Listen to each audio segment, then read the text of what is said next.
Hi, gang. Donna here. Today I have the pleasure of sitting down with Steve Gamlin. Some of you may know him as the Motivational Firewood Guy. While he has published 4 books, has a thriving YouTube channel, life wasn't always so perfect. Which brings us to his better two moment. There was a time when he realized his life wasn't so satisfying. He was 35 when he decided to blow up his 10-year radio career. His marriage was crumbling, and he was also heavily in debt. For a long time, he regretted what he did, but one day realized it was a life-changing stepping stone, and we discuss how his journey and what happened to change his view about his choice. Hi, Steve. How are you doing today? I'm doing great. How are you today? I'm doing fine. So, let's talk about this little better two moment of you being 35 years old. You got a 10-year radio career. So, tell us about your radio career. How's this going? How great is it? Are you meeting people? What's going on? I had a great radio career from about 1992 to 2002. It was 10 years of my life. I worked 15 years worth of hours and ground myself right into the dirt. I was burned out physically, mentally, emotionally. At age 35, I just blew it all up. My marriage was already circling the bowl, so we just rode right out with the tide as well. So I blew up my career, my marriage, and my financial stability all at age 35. Early midlife crisis. And what made you decide that I'm just done with radio? Were you done with radio at that point? Radio was actually done with me. Okay. In my 10 years that I was part of the industry, after the first 2 years, the radio station got sold. We all get fired. Okay. I sat basically in the dark in my living room for 6 months, picked up another radio job, worked there for 3 years. They got sold. We got fired. Right before we found out we had won the biggest radio production comedy award the station had ever won. So that was about an 8-month sit in the shadows of the living room without even applying for unemployment because I was just Yeah. too embarrassed or, pride and all that crap that gets in your head. Then I landed in radio here in the Lakes region of New Hampshire, which is a gorgeous area, for 4 years. And I was just fried. I was far from home, sleeping up there 2 nights a week. And then somebody came to me one day and said, "Ooh, did you hear about Scott, the owner? Yeah, he's going through a divorce. He might have to sell the radio stations." And I just said, "I can't do this anymore." I was working 6, 7 days a week. I was DJing weddings on the weekends. I was absolutely fried. And then in a very, very short, abrupt window of time, decided to end radio, which led to the falling apart of my marriage, which led to legit could have filed for bankruptcy. I was in that much debt. And I didn't. And I just landed in the ashes for about a year, year and a half. So, did you want to always be a disc jockey? Or, excuse me, on air personality as we're Oh, they're now I know, right? known. You got to be so careful now what we call everybody. When I was 10 years old, I saw this TV show called WKRP in Cincinnati, and I get enough birthday candles to remember that radio show. And I saw this guy named Dr. Johnny Fever who wore jeans and t-shirts, had barely shaved. He wore sunglasses indoors, which I just thought was the coolest thing in the world.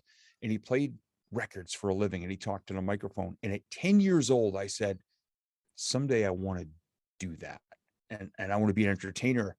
And I also wanted to be a teacher at the time, but not a traditional classroom setting teacher. But I wanted to teach people and be funny and tell stories and be around music. When I was 10 years old, in roundabout ways, every single Gotcha. thing I wanted as a kid has Yeah. come true. Do you know that WKRP, I don't know if it still exists, but that it actually does exist? Yes, it was based on a real station, I've heard. Yeah. A real station in North Vernon, Indiana, that is an AM radio station. I used to work for the sister station WINN, Win 106, which I don't think exists anymore. But yeah, the sister station was WKRP Wow. in See, I North Vernon, love Indiana. that. I absolutely love that. The more truth, because we all have the stories. Hmm.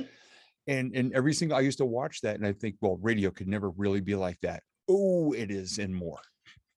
The first time I guess I was in about 9 or 10, and I was one of those latchkey kids, and the disc jockey played something. It was AM WTIX in New Orleans, and I called and I talked to him, and I talked to him for like I guess an hour, which I'm sure he should not have been talking to me for an hour. And I guess I sounded older than I was because he thought I had a great voice. And Wow. I mean, I didn't really think about it though. It was just like, oh wow, cool, I'm on the radio, and he played me on the radio, and I thought that was awesome. But I never. It wasn't like you. I didn't aspire to be a disc jockey. I lucked into it. Yeah. So, And the funny part is, just with insecurity, lack of confidence, all these things, I was on the radio for 10 years. I actually only spoke during those last 2 years. I was an off air rock morning show producer, comedy writer, production guy, and copywriter for most of those times because I didn't have the confidence to get on air. For those 8 years, it was yeah. still in my headphones going, oh, is that what I saw? Oh my God. Yeah. Shut up. Why Don't is it talk. that most people that are in radio don't, if you talk to them, they're like, I hate my voice. I really hate my voice. Yeah. Did you go to school for being a disc jockey or? I went to broadcast school just south of Boston, the summer of '92. There's a place called Connecticut School of Broadcasting, pretty well known in the industry. And I went there I was the graduating class of summer '92 days because the night people took twice as long to graduate. Yeah. So for $4,000 that I borrowed from my grandfather, I went to broadcast school. And the whole reason I even actually went to school was I had a friend of mine who saw me living broken, depressed on my grandfather's couch at age 24. Had already graduated college, summa cum this close, which was always my dad's favorite joke. And I was just sitting there, no idea what I wanted to do with my life, not passionate about anything. And this friend kept asking me, why didn't you ever go after being on the radio? And finally, I just got sick of it. I'm like, well, I guess I'll go try, and borrowed $4,000 from my grandfather, went to school, got an internship a month later, and drove to my friend's house because I hadn't seen him all summer. And he said, where you been? I said, radio school. He goes, no, did you get a job? I said, well, an internship. It might lead to a job at a radio station we'd grown up listening to. Cool. And 3 weeks later, that friend died. Oh, sorry. And it took, oh no, no worries. I know. It took me the 10 years of radio to understand. And when I left, I finally got it. I was sitting on a stage in front of 15,000 people watching a fireworks show after I just introduced a band of very cool friends of ours. And I'm looking up at the sky, and I actually was crying sitting on the front of the stage because I knew radio was coming to an end. And I was so burned out. And I looked up and I actually talked to my friend. And I said, man, can you believe this? I said, 10 years, man, I'm sitting on stage in front of 15,000 people. Thank you. Yeah. And I took that a couple of years later when I became a speaker. I said, I want to be that friend for other people. And that's why I'm still here doing what I'm doing. That's awesome. That is awesome. One thing I will say, everybody thinks radio is very glamorous. It's so cool to be on radio. And I have to say, I was in the middle of a cornfield at one station, and the other station, I was out in the middle of the boondocks in the bayou when I worked in New Orleans. So, and I was making $5 an hour. Yeah. So if you think radio is glamorous, especially if you're starting out, no. Yeah. I had a cousin of mine one time, and we were 60 miles from where I lived at the time at the last group I was in. He says, oh, cousin Steve, I want to be in radio someday. I want to come up and watch what you do and see how cool it is. And within 45 minutes, he goes, is this it? Pretty much. I've already read the weather twice. There was no traffic reports because it was such a small town. I said, unless you want to hear about the pumpkin festival, yeah, that's pretty much it. And he goes, oh, I think I'll go home now. He drove an hour and a half each way to hang out for 40 minutes and bailed. And he did wind up getting into radio for a couple of years, but he got it. By then it wasn't glamour. It's hard work. And so many people go, oh my gosh, DJs always sound so happy. I go, yeah, between the songs. Sure. Yeah. I mean, it's paid to sound happy. It's a very lonely job. And I have to say, the first station I worked at, when we got to play everything we wanted. I mean, we got to pick everything. We got to program the station, which was awesome. The second station I worked at was all computerized. Yeah. And it was like, okay, so basically I'm a glorified button pusher. And, when somebody calls for a request, it's kind of like, sure, I'll play it. I can't play it. There's no way I can play it. But okay, yeah, I'll play it. Yeah. So, I mean, radio has changed so much. And I was a jock around the same time you were. I got into radio, I think it was like the summer of '93. Mm-hmm. And I was out of radio by the second station I was at was in '95. Yeah. So it's a lot different than it used to be. I mean, and now you can do internet radio and everything else. So it's completely changed. Yeah. So what made you decide to start actually being on air, since it was such a fear for you? Actually, I had to. we Okay. we did something that was really unique at this 3-station group up in the Lakes region of New Hampshire. We had, the hot AC top 40 station that was the big dog. It had been there forever, legendary. And then we had this little news and talk station at the other end of the hall. Well, in between, there was this room that was dark except for a couple of blinky computer lights. That was the classic rock station. Now, I'd been a classic rock guy my whole tenure up until then. And I asked the new general manager, who was a friend of mine from the previous group, Mm-hmm. I said, hey, Jack, what's with this big 1015? He goes, well, the owner bought it just so nobody would buy the signal and compete with the other one, but it's all run on classic rock satellite. And I looked at him, I go, yeah, but it blows. He goes, yeah, I know, but it doesn't cost us much. And we just play our commercials and that. And me and a couple other guys who were the Rock 101 refugees after Rock 101 got sold, we're looking around going, I wonder if we could just take it off satellite for 4 hours and do a morning show live. Would Jack let us do it? And he did. Nice. We put together a morning show. And then this other guy said, well, I want to do an afternoon show. So we did from, say, 2 to 6, an afternoon show. So we were live, satellite, overnight, live again. And one day somebody called up and says, oh my gosh, it's so great that we can actually call you now. We love you in the morning. We love you late afternoon. Why do you suck so bad at lunch? So I did the midday show for a while. And just one day I told my boss, I said, Jack, come on, I've been in radio for 7 years at this point. He goes, oh yeah, you do it. Never been on air. So I stunk my way through the first week. And finally, one day I just said, hey, big 101.5, Steve here. Hey, look, I might stink as a DJ, but if you tolerate me reading the weather for the next 40 seconds, I'll play you a really butt-kicking classic rock song. And my boss knocks on the door. I go, here's Steve's firing. And he leans in and he goes, why the hell can't you just sound like that all the time? He goes, that was the best thing you said all week. He goes, man, just be yourself. Yeah. And it clicked. And I've been myself ever since, whether I'm on a radio show or on stage. And I think that's a lot to do with radio. There's such a mind game. For me, I had a friend, I won a pizza off the radio, and I became friends with the jock. I went to Musicland because he was working there. Because, once again, you don't make a lot of money in radio. So I met him. I'm asking him about a cassette. I'm like, you're Todd Berryman. He's like, yeah. I'm like, I recognize your voice. So we started talking. I called him. He was going on his air shift. We became friends. And then I went on vacation. I came back. Before, though, he had me in the station to program the station. He's like, I'm bored. You play. You go ahead and program. I'm like, okay, fine. So I come back from vacation. He's like, I talked to my boss about you. Excuse me? He wants to interview you. Okay, why? I have not gone to school for this. Not at all. I'm like, okay. It was the strangest interview I have ever had in my life because he didn't say but maybe 2 sentences to me because he kept trying to get me to talk. Yeah. And so then I go in on a Tuesday and he talks to me for a few minutes like, all right, Friday's your first air shift. Okay. Sure. He's like, somebody will sit with you. They'll be there the whole shift. I'm like, okay. And mind you, I've been sitting with Todd, so I kind of know what I'm doing. Yeah. So this guy sits down with me and he's there for, I think, 30 minutes. And he looks at me and goes, you know what you're doing. You're more natural than most people I went to school with. So I'm going. So here it is, midnight on a Friday night. He's walking out the door. I got the station to myself and it's just like, oh, okay. So yeah, that's how my radio career began, and it was totally just a fluke. Yeah, that's actually not a bad way to get into it because you didn't go in with all the the little tricks that people try to do, like, hey everybody, we'll be right back on the flip side of these money makers, and people who throw on the voice like that, which I've refused to ever do. I just do that to make fun of DJs.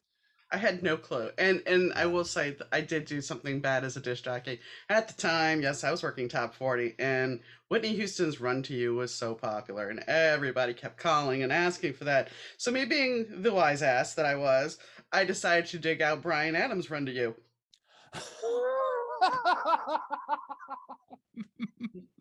And I played it.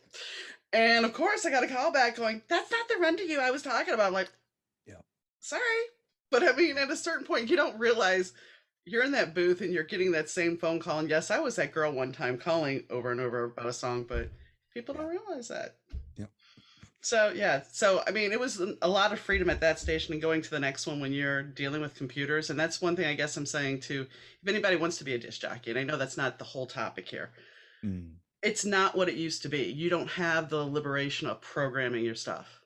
yeah. And the second station, like you were saying about your station, I would go in on a Sunday afternoon, and after that, it went back to computers. Yeah. And so there was nobody at the station. You could call, and nobody's going to answer the phone. And that's kind of a disservice to the people that are really listening to radio because that's all they have. Yeah. But We had at that classic rock station, we were live for about a year and a half before everything started to disintegrate. We had the most amazing, loyal group of people. And because we had carte blanche, the owner lived in Florida. For the first 6 or 7 months that we were doing this all live from 6 a to 8 p, mhm. he didn't even know. Wow. The owner flew up for his annual visit, was walking Mhm. down the hall and saw somebody talking on the microphone in that room and said, "Who's that?" And they said, "Oh, that's Ron, our afternoon guy." And he looks and he goes, "We have an afternoon guy."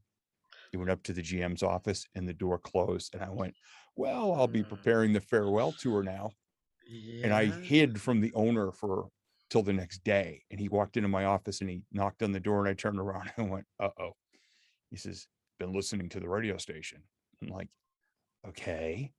He holds out his hand. He goes, "You guys are doing a hell of a job. Revenues are up. People are loving it. Jack told me about the community is embracing it.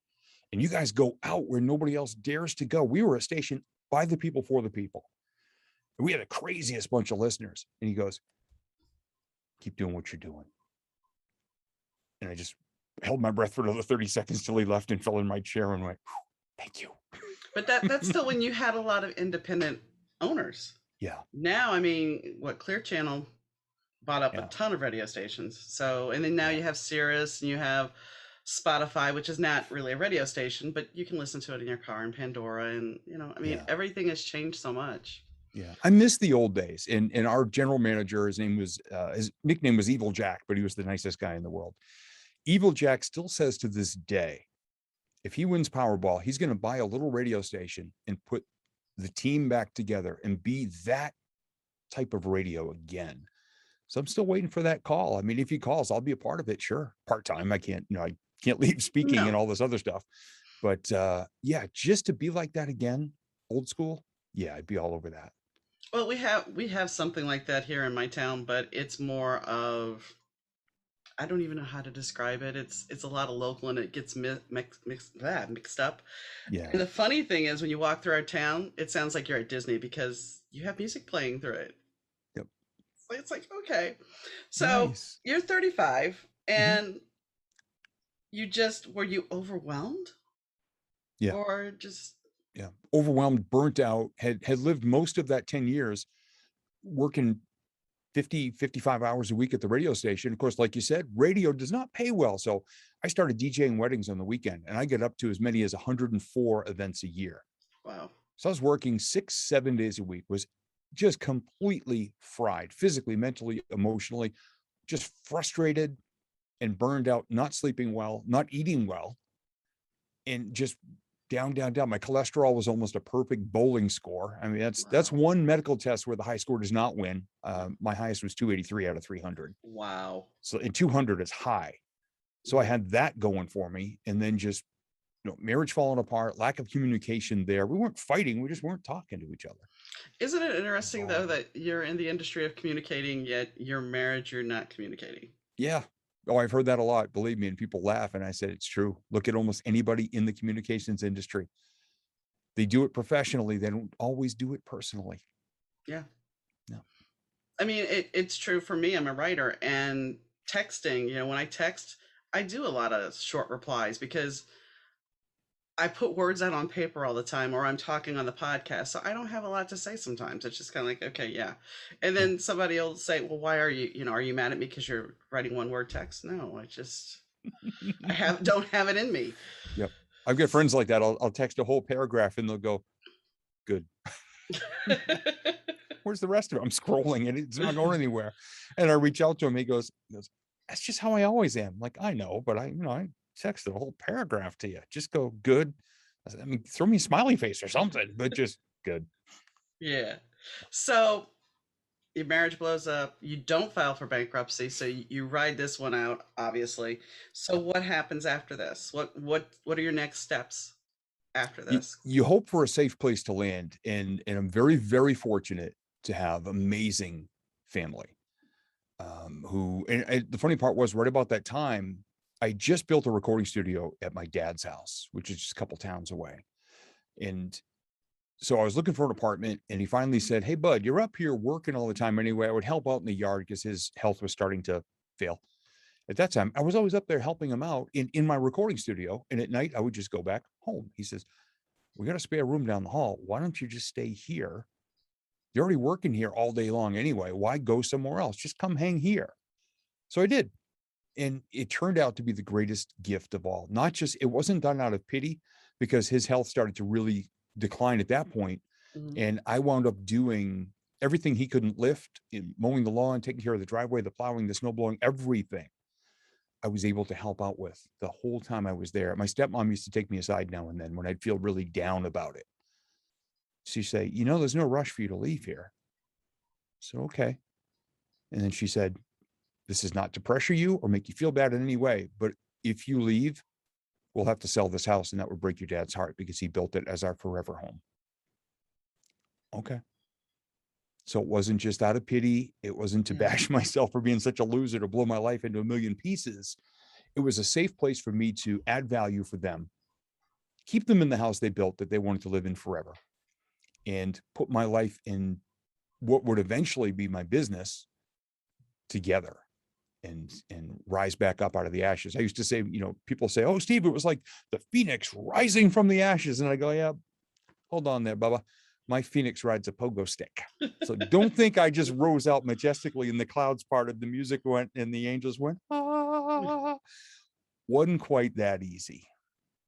I think that's a lot of people think that, it's either all or nothing, and it's not. You have to figure out that middle ground, because yeah, some days it'll be perfect and things are going to be going away, and going your way, and then all of a sudden you're taking 5 steps back and you're like, wait a second. So I mean, that says a lot about life. So did this, I take it your relationship with your father was already good, but this must have fostered that even more with you being there, especially with his decline in health. Yeah, we have been super close my entire life. We actually just lost him. It's been almost 3 years now, but we had been close my entire life. I had him until I was 50 years old, and I consider Nice. myself very, very blessed. It wasn't dad and son; it was bud. That's Nice. what we've called each other since I was 13 years old. The greeting, "Hey bud, hey bud," and then at the end, "See you bud, see you bud." Nice. So that was the last words of my eulogy to him after he passed away. I just looked over, his ashes were there in a picture of him, and it just said, "Okay, folks, one more time, see you bud," and just walked away. We were just so tight. We did carpentry together my entire life, taught me everything I know, left me all the tools, and we would listen to oldies music all the time. That was the given. 50s and 60s and early 70s oldies and stuff like that. So that is still so much a part of my life today, that I'm just so blessed to have had him as my dad. And it still impacts me today, because something great will happen and I go, "Dang, dad would have loved that." Yeah. And so I still talk to him all the time, and he hides things because my stepmom still lives at their house, and sometimes I go down into his workshop. He was a carpenter, looking for something, and I've given up looking. I just walk down there and I go, "All right, bud, where'd you leave it?" We have Mm. found 14 different items that way so far. Nice. No idea where they were. So he's still here. He's here as Yeah. part of this interview.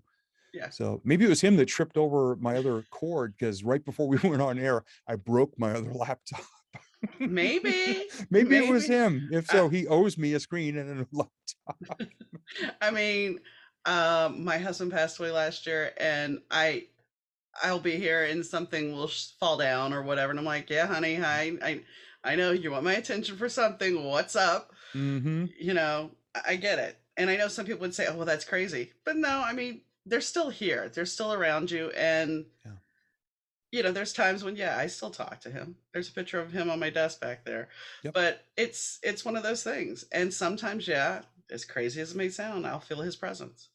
Yeah. So, you know. Yeah. And whenever So something goes wrong, like, the lawnmower wouldn't start, one day his riding mower was out being repaired. This was just 6 months after he passed. And they have a big yard and the grass was getting high. So I pulled out the push mower. I'm like, this is going to take 3 hours, but I'll do it. Pulling, wouldn't start. And finally I looked up, I go, hey, I'm doing your dang lawn here. How about some help?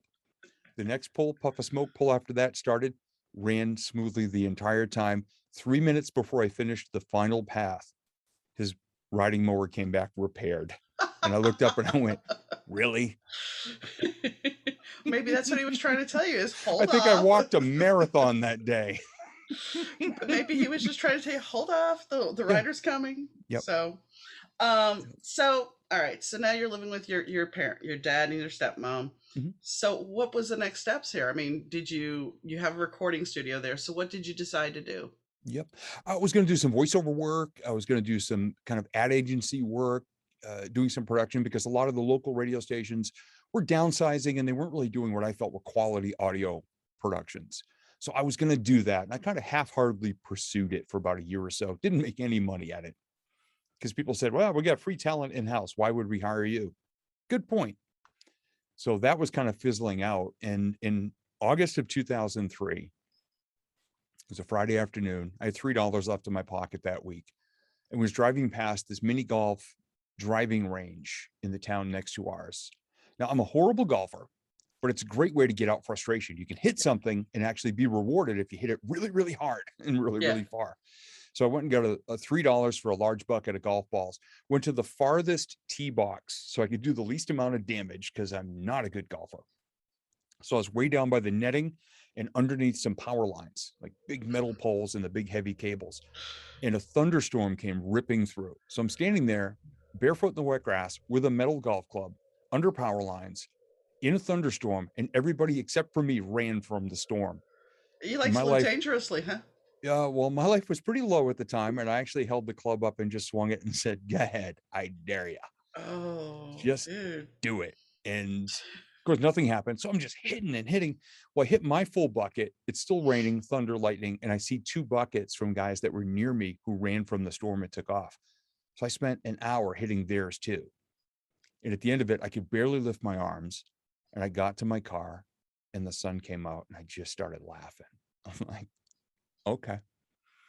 I was having a really bad day. Now I'm laughing. So, okay, great. And within a day or two, I was on the phone with a brand new life coach I just started working with. He was the husband of a friend. And she said, hey, Steve, you're going through this stuff. My husband just graduated to be a life coach. You want to be his first client? He can test drive everything on you. Okay. So he's got his pen and his paper in his office. He's on the phone and he says, so how was your week? I said, put down your pen and listen to what I did. And I retold the story of the storm and the buckets and the golf balls and all that. And I just made it sound as funny as I could. It was very self-deprecating because that's where I was. But I made it as funny as I could. And he was roaring on the other end of the phone. He says, I got two questions. Are you this open and honest about your life with everybody? And I said, yeah, pretty self-deprecating, but yeah, sure. Have you ever thought of being a motivational speaker or a stand-up comedian? And I said, yes and yes, but I've never had the guts or the knowledge of how to pursue it. And he says, you're not going to believe this. On my desk is a brochure from a local community college that has an intro to stand-up comedy class that starts in 2 weeks. If I go, will you go? I'm like, I'll go. Yeah. He said, you ever heard of Toastmasters? I said, yeah, they kind of like teach you how to speak. He goes, well, they teach you how to structure and, use your voice, your body, your language, all this stuff. He goes, I really think it would be a great little workshop place for you to workshop your stories and stuff. I said, okay. So within 3 weeks, I was attending both. Nice. Did stand up for 7 years, been speaking for 17, won all kinds of awards in Toastmasters, had a ball. Nice. And here we are because of one afternoon and two questions from somebody who had already earned my trust and I valued his opinion. So he was just like my other friend, Danny. His name was also Dan, who got me to follow my dream of being on the radio. He just asked the right question when I had no more excuses and I pursued it. I think that has a lot to do with things, though, is you have to find that person.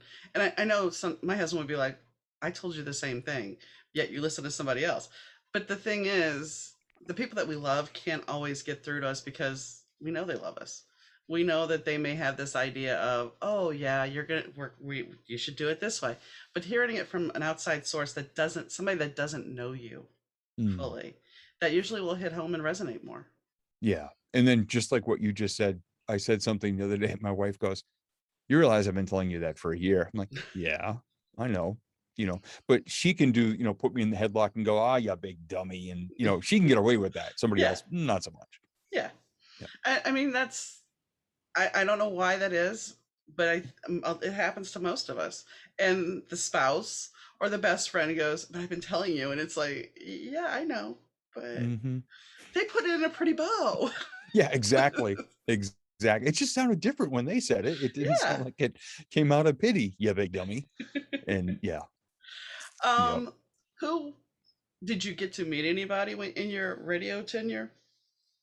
A couple of musicians here and there. I mean, I got to get up really, close and personal at some rock concerts, at some, just small local clubs.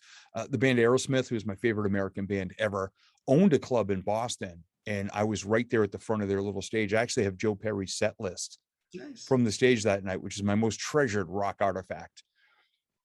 Favorite rock star I ever met was Brad Delp from the band Boston, who's no longer with us. But Brad was the sweetest, kindest, gentlest, most humble human being, not even a rock star, human being I've ever met. Nice. Just a phenomenally nice, super talented, but would never act like it human being. Nice. Yeah. Nice. Because I mean, sometimes we hear stories about people who hit the fame game and they become the biggest asses in the world.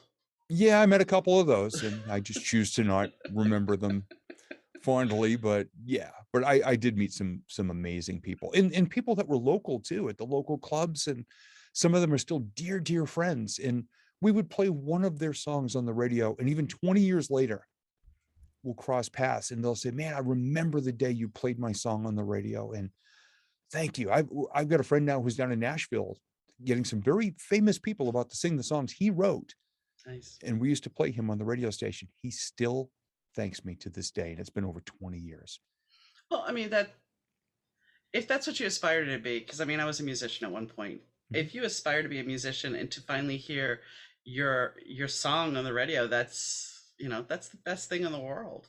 Yeah, It's an because it amazing makes you thing. real. It, Yeah. it legitimizes you, and just boy, I get to be heard next to my heroes Yeah. that day, and it's really, I think back on that. At the time, I was honored that there were some local people that were so talented. It was a no brainer for me to do that, not realizing what it really meant to them, and now I appreciate it. Yeah. So you did stand up and you did Toastmasters and you're doing the life coach thing. So now where are we at? We've graduated, I'm assuming the stand up class, Mhm. and we've moved with Toastmasters, so you're still living at your parents. What's going on now? Right around 2007, I'd been doing stand up for a couple of years, been speaking for a couple at that point, and very big. What I do, a huge part of what I do is visualization and vision boards as a legitimate, not like The Secret, law of attraction, genie in a magic lamp. I try to steer away from that. Where I started to, as I was putting my life back together, just started to hit win after win after win, getting back in really good shape, eating better, losing weight, making more money, designing and developing the life that I wanted to have. And by then I'd already worked on myself for a couple of years on the guy that I wanted to be part of the dream relationship that I wanted to enjoy forever. I didn't want to repeat the same mistakes of not being communicative in my first marriage. I didn't want to be one of those people who says, Steve's Facebook status is divorce, and the next day in a relationship. Like so many people do, and they drive me crazy when they do that because they're really hurting themselves. So I spent a couple of years really working on myself. And in January of '07, I made that year's vision board. And I said, this is the year that I'm going to discover her, whoever she may be. And I put pictures of couples enjoying happy relationships, walking on a beach, standing at the railing of a ship at sunset, and just enjoying. And in the first week of June, I wrote down, I am ready to fall in love. And June 16th of '07, I got an email from someone named Tina, and I almost deleted it. I thought it was junk mail, and something shiny happened and I didn't. The next day I read it. It turned out it was from a girl named Tina I graduated high school with. Hadn't seen her, talked to her in 21 years. Had a crush on her in high school and never had the guts to ask her out. And here she was from 1,300 miles away, because she lived in Florida at that point, sending me an email saying, "Hey, I saw your name on Classmates. Are you really doing motivational speaking, stand-up comedy, and you were on the radio? Shy guy who used to hide behind me in math class?" Like, yep. Oh, we should keep in touch. And so text, phone call, email for the next 4 weeks, not even a picture of her. She had zero social media footprint. Started to feel really, strongly about her again. And just like the old conversations from when we were teenagers. And 4 weeks later, she said, "Can I tell you something if you promise not to freak out?" I said, "Sure. Here's how I felt about you back in high school, how I felt about you when I saw your name, got your email, heard your voice." She says, "I'm in love with you." Wow. This is after 21 years. I mean, she knew who, she saw pictures of me because I'm all over the internet Yeah. with my businesses. Yeah. And I said, "You know what? I love you too." And we just celebrated our 14th anniversary. We've been together ever since. Congratulations. And she Congratulations. moved, thank you. She moved back up here. We've been together ever since. We just bought this home a little over 3 years ago. I'm in my new recording studio right now. She's upstairs in her office about 6 feet that way. And here we are. So that's, it's all these things that I speak about. And people say, "Well, Steve, where'd you go to get certified?" Didn't. "Well, what program did you invest in?" Didn't. So this little chalkboard that you see behind me, I have a picture of me somewhere that says, "This guy lived it," with an arrow pointing at my head. And I'm just like this. That's But it. I lived it all. I took notes. I I figured out think what worked and didn't work. And if it blew up in my face, I used it as a cautionary tale so other people wouldn't do that. I'm like, "See this over here? Yeah, don't do that. Here's what happened to me when I did it." I think that's a lot. A lot of people think, "Oh, I need a certification." No. I'm a tarot reader. So, and the reason I Mm-hmm. bring this up is because for years I've been a tarot reader. I've been reading cards since the 90s. No. And I think about 4 years ago, all of a sudden, you started seeing this pop up, tarot certification. Mm-hmm. And I'm like, okay. And the funny thing about life coaching, and I know I'm going to get slammed for this, and I know I have coaches on here and everything else. Yep. The funny thing about life coaching that I've noticed is that people that go to get certified, and I'm not saying everybody, so don't come at me, No. but people that go to get certified as a life coach, and then I look at their lives. And I'm Mm-hmm. speaking from people that I actually know. And Mm-hmm. I look at them and I go, "Your life is a freaking disaster, and you're going to coach somebody else on how to be because you got a certification?" Yep.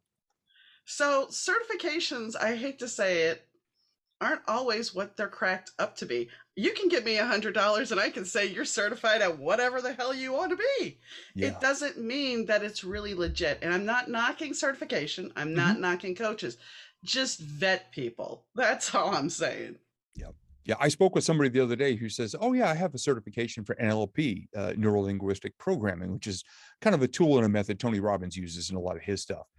And somebody said, "Oh my gosh, how long did it take for that?" And she goes, $17 on the internet. And I got certified. Guess what? I said, I'm a "Guess why Steve doesn't have any certifications? Because I already have Sharpies and paper plates. I can write all the certifications I want, and the they're going to only be just as valuable." the only thing I paid for because I needed it as a tarot reader in Illinois back in the 90s was my minister's license. Mm-hmm. So I'm a certified minister. Did I have to study to become a certified minister? No. Have I married people? Yes. And I Mm-hmm. think it cost me $10 at the time. Yeah. So Yep. just saying. There's a woman out there, and I'm not saying just like you, I'm not saying this to knock her. She's a genius in a way. She created the Vision Board Institute, probably at her kitchen table. And she declared herself the authority in the world of vision boards and visualization. She created a program to officially instruct other people to present her stuff. Now, I've never seen her program, but I've seen her website. And she trotted herself out there as the expert. And she charges people a whole bunch of money for them to then be her instructors all across the country. And she will make you official and then tell you how much money you can make out there being an instructor. And how much money she gets to make off your back. Pretty much. Pyramid Pretty much. schemes Again, say not what? knocking her because part No. of me says she's a genius, but Yeah. I would just never, I would But never but do that. is that not kind of a pyramid scheme? Maybe because people have said, "Oh, did you get certified under this person?" And when I stopped laughing, I said, "No," because she ordained herself the grand dame of vision boards. And hey, I'm that blue collar, thinking, working, hard scrabbling guy who came up out of the trenches and just took notes. And that's why I'll stack my program up against anybody's. Jack Canfield asked for a copy of my program the day that I Nice. met him. Nice. So I'll take that as high praise. Now, people say, did he make you a millionaire? No, he probably sold it for $3 at the Jack Canfield yard sale. I don't care. He was interested enough in the way that I teach it to ask for a copy of the program after a 3-minute conversation. Nice. I'll take that as high enough praise. Oh yeah. And I want to say something about what you were saying about before you met your wife. You know, before I met my husband, I had to I had a prior marriage and everything, and I spent 10 years alone. I spent 10 years trying to figure out who I was because I was 27 when we split. Who I was, where I wanted to be, and all those things. So I was ready, and that's the thing. You can't, you know, as cliche as it may sound, you can't sit there and expect someone to love you if you don't love yourself. I mean, I know that sounds so cliche, but it is such a true statement because you still have a lot of baggage yourself you're working through, and until you get all that baggage taken care of, you know, nobody's going to be paying attention. You're a project then for some Yeah. people. Yeah. And sadly, some people, I think they like being projects. Hmm. Unfortunately, it just doesn't end well because their wiring gets worse and worse and worse every time because they've taken energy from around them, but they haven't made the shift Right. to a more positive place within themselves. And then after each one in their own minds, another failed relationship. Yeah. And it just sinks lower and lower into the abyss. And it's really sad to see. And I'm not a relationship counselor by any means, No. or psychotherapist or psychiatrist. I tell people, I said, look, I go forward from wherever you are. If you need to go back, here are some people you can speak with because I'm not a therapist. But when you're ready, let's move forward. And I always feel bad for the people that they just don't, they can't see it in their own mirror or they're not willing to. Yeah. And I just feel bad because I see all that greatness ready to break through, but there's that one thing or that one belief that they're holding on to that someone said and somebody put it in their head and in their heart in not a very nice way at some time in their life. And I've been very fortunate to have had some really great people around me this whole ride. And I continue to attract even more. You and I are having this conversation because our energies bumped into each other Yeah. on a website for podcasts and radio shows. And I said, Yeah. I'm listening to one of your episodes going, I really want to talk to her. Well, thank you. I mean, you know, I think what you're saying about people saying things, it does put it in your head and it does create this dialogue. And that dialogue, and I've talked about this before in other episodes, that dialogue, one little moment can trigger that thing to come back. It's an addiction. I people like when I've said that to certain people, they're like, yeah, right. How is that an addiction? It is an addiction because you fall right back into the same pattern, just like if you're the cokehead, just like if you're the alcoholic, you fall right back into the same pattern. And people don't get that. You have to change you have to reframe things. You have to look at it and change the perspective. It's important if you do that. Yeah. And it's like when somebody wants to quit smoking, they would say, oh, first thing I do is, I get out of bed and make a cup of coffee and go sit at the kitchen table and smoke a butt. Great. Tomorrow morning, don't go anywhere near the kitchen table. Go somewhere else. Go to the garage. Go for a ride somewhere. Something, but don't keep following back into the when I'm here, even subconsciously. Here's what I'm doing. Right. I had to get away from a lot of those things. So what I've been doing now for almost 10 years, I get up every morning. The first thing I do is put pen to paper and I write 3 things in my gratitude journal. And what I write are the 3 favorite moments from the previous day. So I'm reliving something positive, no matter what my day looks like. I'm reliving something positive as soon as I get up in the morning. That is such a gift to give to your future self. Because in 2020, and believe me, I own 2 event-based businesses. Oh. In 2020, and they got, wrecking ball to the kneecaps on both. I wrote down almost 1,000 great moments during 2020. So the people that say, oh, 2020 was a mess, it was this, it was this, it was this. No, it wasn't great. But I wrote down 1,000 great moments of things that made me happy or feel grateful or lucky, even, or just ways I'm blessed, or cool conversations I had with somebody. So I'm going to look back 10 years from now and see 2020, and everybody's going to go, oh, remember 2020? I'm like, yeah, this happened and this happened and this happened. It was okay. It taught me a lot. Taught me a lot about my business and how to find other ways to get out there, which are now serving me very well as ways I never thought to deliver what I do. But I think, when you talk about 2020, for me, I went through a big life changing event and there was a lot of trauma involved in it. But ultimately, it did teach me more about who I am. It taught me who my friends were, it taught me who was around to support me. And I think you have to look at, even though it was a crappy year, and yes, we didn't get to do a lot of things, we still managed to live. It may not have been normal, but we still managed to live and survive. And we should be thankful for the, that we did, because there's some that didn't. Yeah. One of my dearest friends did not. And he was also my digital marketing guy, my mentor, my business coach, everything. And even now, we lost him in March. Even now, great things happen in my business that we planted the seeds for. He told me a year ago, he goes, brother, when this all comes back, he goes, you don't have to be on a plane every other day. We're going to move everything you do online. I'm like, really? And he goes, yeah, it'll be great.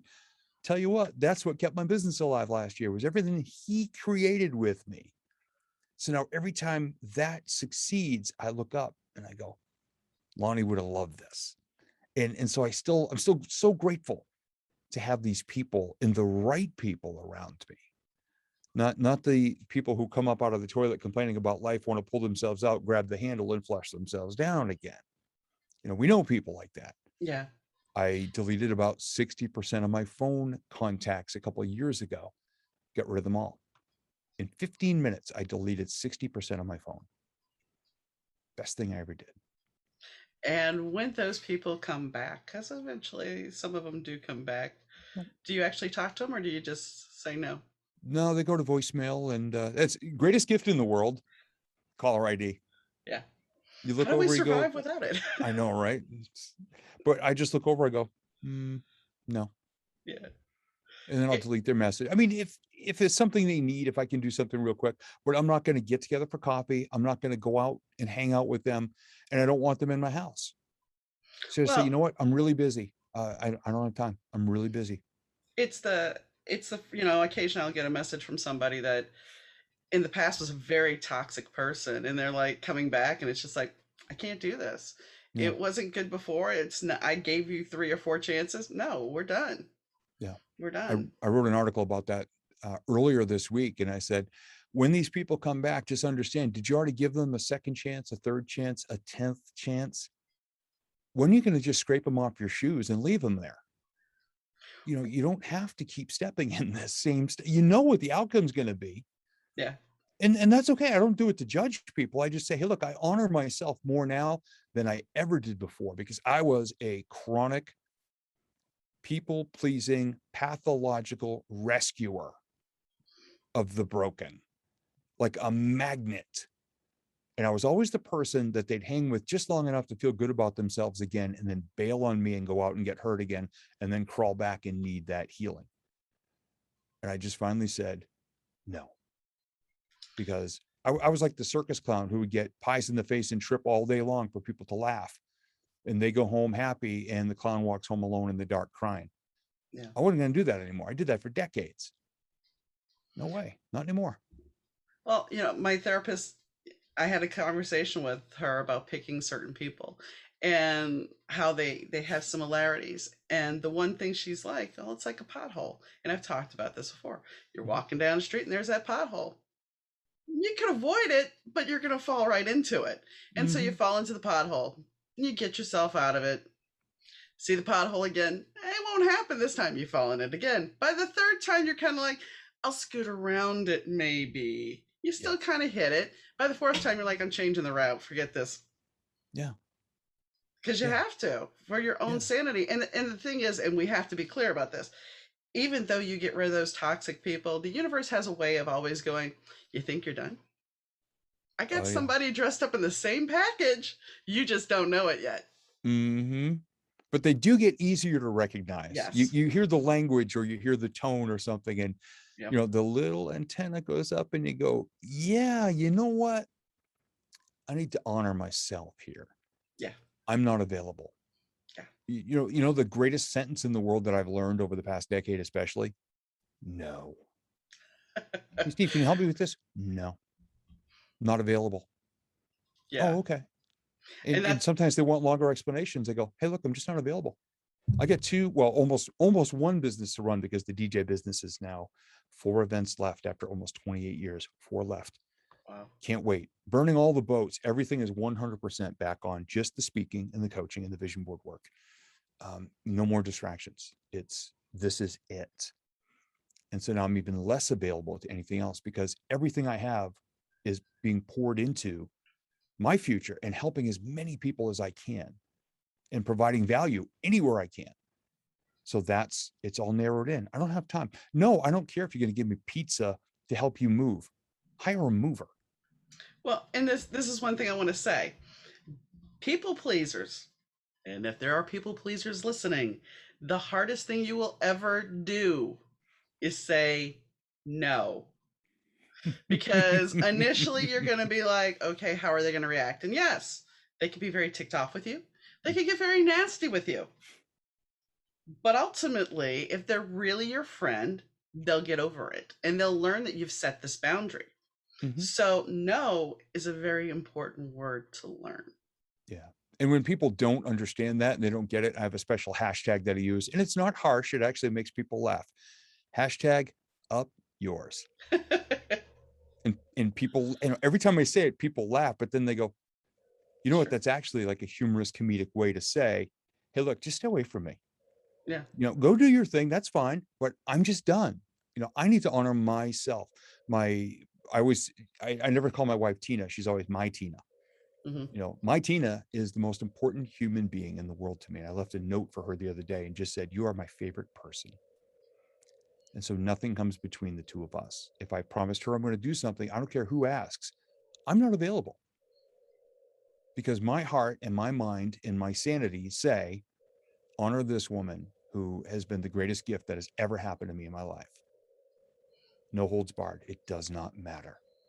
And I think that has a lot to do with relationships. When I look at the difference between my first marriage and my second marriage, the first marriage, he didn't appreciate what he had.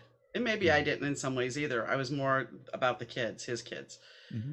For my second marriage, we appreciated who we were. We appreciated what we had. And if that meant a song coming on in the damn store and him deciding, hey, let's do a slow dance. And we had this lady follow us around a store. We Yep. were down an aisle and she comes down the store and she's looking at us. And I'm like, it was creepy. Okay. It was creepy. And I'm like, what is this deal? Went to a different aisle. She comes down that aisle and I'm just like, okay.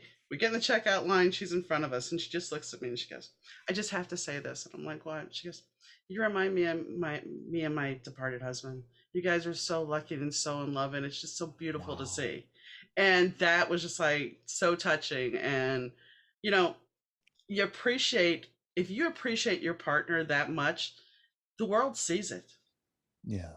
And it doesn't matter that they see it or not, but that just shows how much energy and love that is there. So Yeah. that's what I'm getting at. It's like if you really appreciate what you have, and I mean, I'm not saying they have to make you happy because that has to come from you too. Mm-hmm. But, like for me and my husband, we had this little blue panda bear. It's a blue and white panda bear. And if he was having a hard day and he didn't want to talk about it, he'd give me the blue panda. Or I'd give him the blue panda. And I know that may seem stupid to some, but it was communicating without getting into the gory details.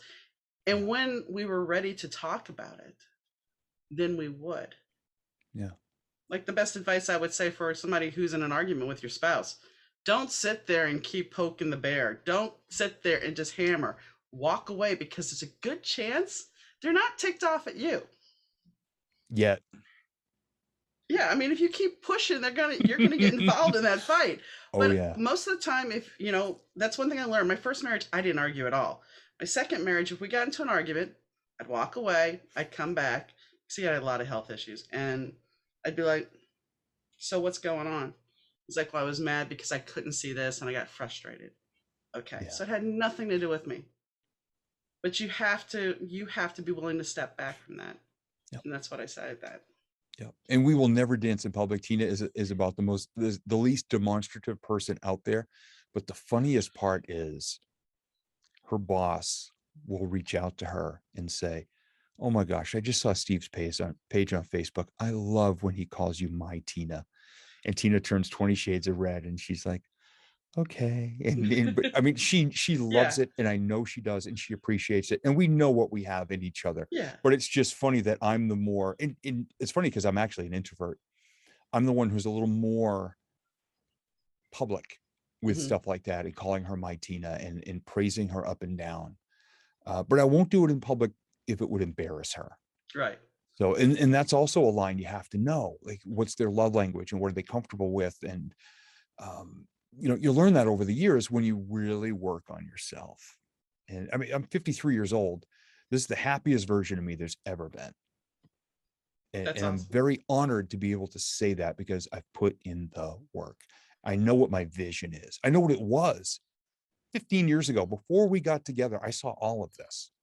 Matter of fact, I found a list of goals from 2010 the other day. I was looking for one thing, never found it, but I was supposed to find this list. I opened up a journal and this sheet of paper fell out and I looked at it and it said more time with Tina, vacation with Tina, buy a home with Tina, build a barn because I always wanted to have a barn as a creative space, office and recording studio. Well, I have this $74 worth of barn board on one wall of my recording studio. Here's my barn. Yeah, We wanted cathedral ceilings in our home. The house we found has everything we wanted, and we never saw it online. We're out driving for one day. Tina saw this listing, and there happened to be an open house. And we were in that town driving around. It's the house we bought. All these things, 7 yeah, out of about 16 things on the list, we've achieved. Pretty and amazing. that's the thing. If you focus, you can do that. I will add a caveat. The store Mhm. wasn't really crowded where we were dancing, so it wasn't a big deal. But Yeah. Security was not walking around with their no, finger in their no, ear no. saying, "We're going to watch these two," because I think what they're doing is they're stuffing rolls of toilet paper in each other's pockets. Yeah, that's what Yeah, they're no, doing. no.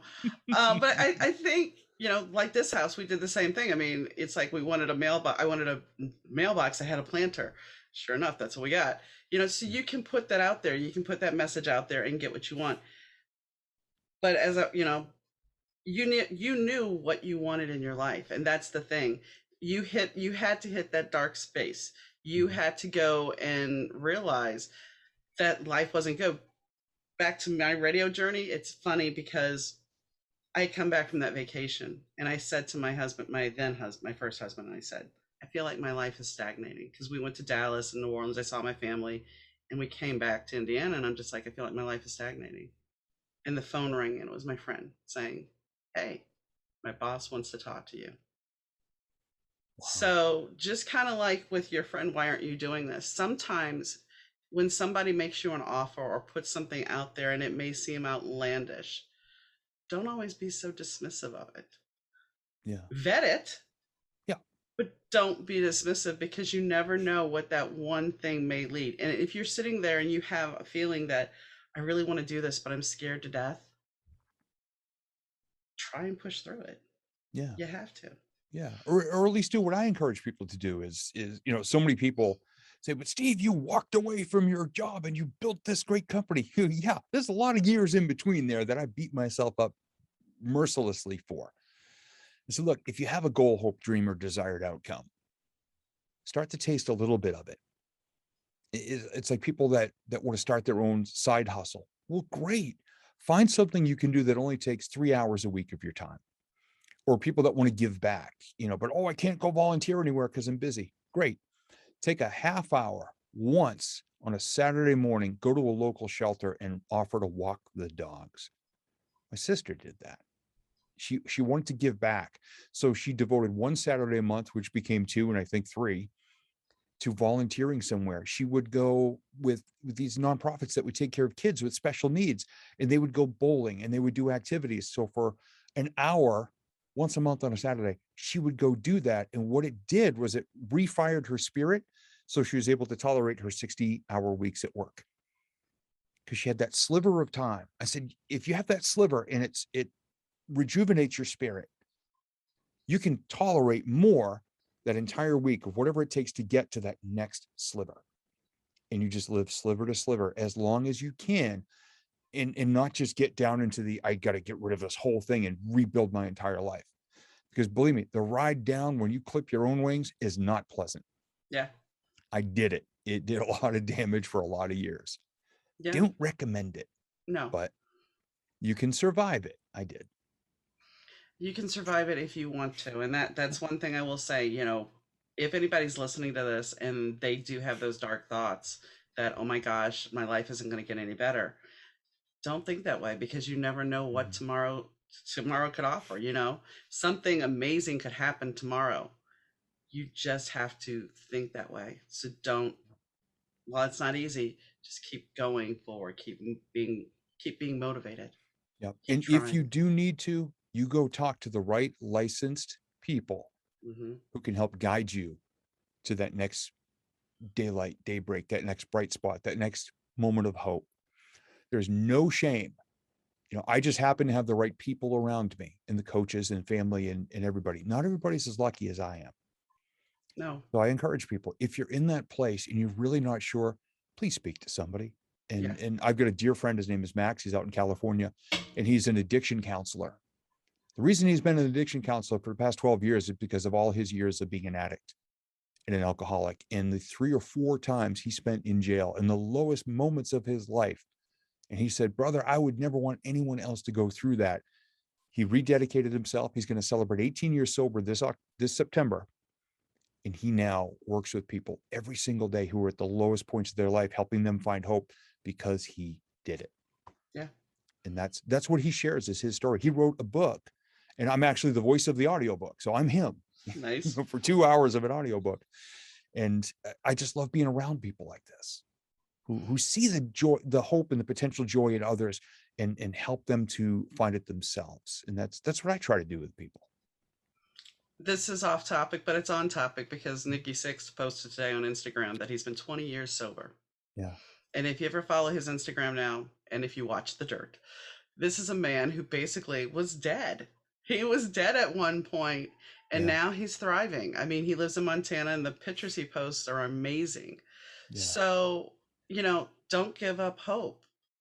That's the one thing I will say, especially, and some of my listeners who have followed me for this whole journey. The very first thing I did was talk about saving my mom the first time. My mom she gave up hope. And you can't do that. You can't, because you never know what life holds. Yeah. And people ask me, Steve, do you ever have a bad day? I have plenty of bad days.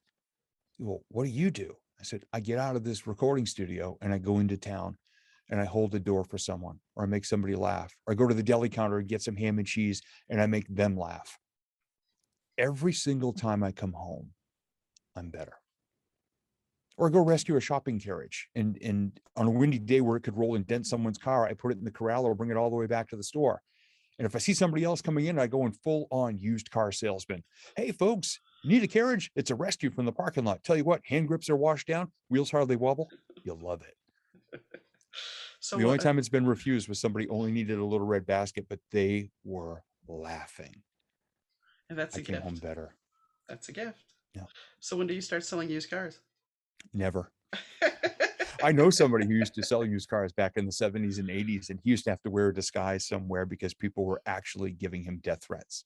Wow. Because he was a good salesman, which means he got a lot of people to buy garbage. Yeah.